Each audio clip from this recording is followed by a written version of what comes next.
Scotland के मुख्तलिफ शहरों में क्रिसमस लाइट्स को रोशन कर दिया गया। कैलमनार्क के कॉस्टी सेंटर एतवार को जगमगाएगा। क्रिसमस तैयारियों के हवाले से हमें मजीद बताएंगे ग्लासगो से हमारे नुमाइंदे शाहिद मीर। शाहिद जी, शाहिद बताएगा कैसी तैयारियां हैं क्रिसमस की?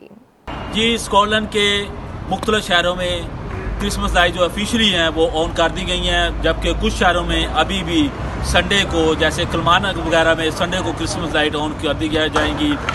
बच्चों का रश जो है रात को अब क्रिसमस लाइट्स के इर्द गिर्द बढ़ जाता है और मुख्तलिफ जगहों पे क्रिसमस लाइट्स के साथ साथ झूले भी लगाए गए हैं ताकि बच्चे और उनकी माएँ आके वहाँ पे इंजॉय कर सकें। खाने पीने के स्पेशल स्टॉल जो हैं वो भी लगाए जा रहे हैं। इसके अलावा घरों पे भी क्रिसमस लाइट जो हैं बड़े तमाम और ज़ोर शोर से लगाई जा रही हैं। गो के गुज़िश्ता सालों की तरह इतनी क्रिसमस लाइट्स हमें अगली नज़र नहीं आती, जबकि चंद साल पहले क्रिसमस लाइट जो हैं वो घरों में अक्टूबर नवंबर में ही ऑन कर दी जाती थी।